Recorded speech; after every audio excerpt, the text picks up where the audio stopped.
क्या हमारे लड्डू गोपाल जागृत हैं? ये जानने की जिज्ञासा हम सभी के मन में रहती है। तो आज मैं आपको ऐसे 7 संकेत बताऊंगी जिससे आप जान सकते हैं कि आपके लड्डू गोपाल जागृत हैं या नहीं। और अगर आपको इनमें से एक भी संकेत मिला है तो वीडियो को लाइक करके अपना एक्सपीरियंस जरूर कमेंट कीजिएगा।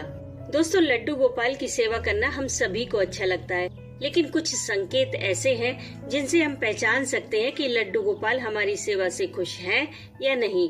और ये संकेत समय समय पर हम सभी को मिलते हैं, पर हम उन पर कभी ध्यान नहीं देते।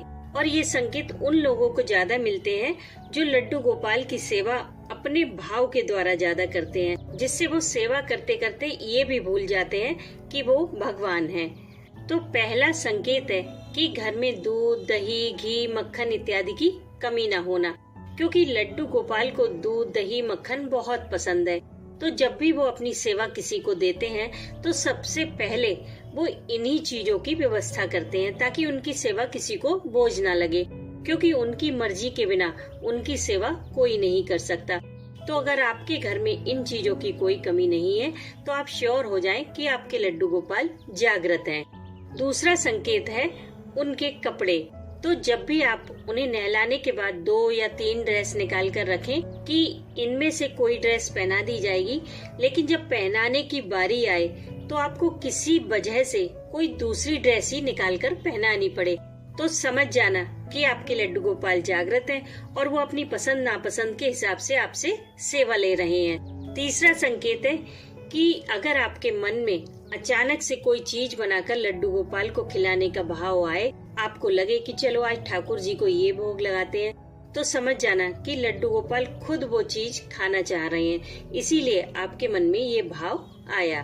चौथा संकेत है कि कहीं बाहर जाने से पहले जब आप लड्डू गोपाल से इजाजत लेने जाते हैं, तब अगर आप देखें कि उनकी बांसुरी कहीं पड़ी है, मुकुट कहीं पड़ा है, पगड़ी कहीं पड़ी है, तब आप समझ जाना कि आपके लड्डू गोपाल जागृत हैं और वो आपके साथ जाने की जिद कर रहे हैं। ऐसे में अगर साथ ले जाना पॉसिबल ना हो तो आप उन्हें घर में ही थोड़ा घुमा दीजिए, जिससे उनका मन बहल जाएगा।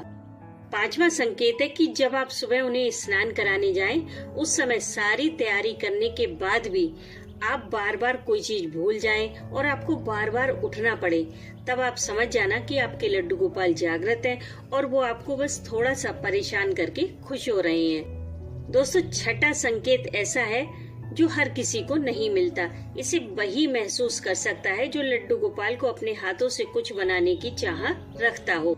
इसे महसूस करने के लिए आपको लड्डू गोपाल के पास जाकर बस ये कहना है कि आप उनके लिए कुछ बनाना चाहते हैं, जैसे कि ड्रेस है, स्वेटर है।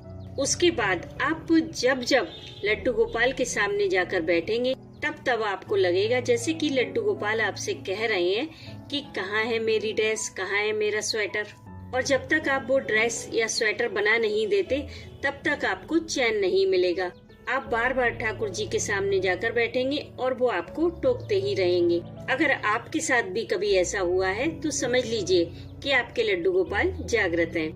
दोस्तों, 7वां संकेत ऐसा है जिससे आप 100% श्योर हो जाएंगे कि आपके लड्डू गोपाल आपके घर में विराजित हो चुके हैं। ये संकेत थोड़ा सा अलग है, जैसे कि आपकी कोई चीज घर में ही कहीं खो जाए या फिर आप खुद ही उसे कहीं रखकर भूल जाएं, और जब आप उसे ढूंढते ढूंढते ढूंढते ढूंढते परेशान हो जाएं, सारे प्रयास करके हार जाएं, तब आप लड्डू गोपाल के पास जाकर जब उनसे अपनी परेशानी कहेंगे, तब उसके बाद आपको वो चीज ऐसे रखी मिल जाएगी जैसे कि उसे किसी ने वहाँ लाकर रख दिया है, और आप सोच में पड़ जाएंगे कि अभी तो मैंने यहाँ ढूंढा था, तब तो ये चीज यहाँ नहीं थी। लेकिन ये आपको तभी फील होगा जब आप अपनी तरफ से सारे प्रयास करके हार जाएंगे, क्योंकि भगवान श्री कृष्ण की सेवा में कर्म की प्रधानता है।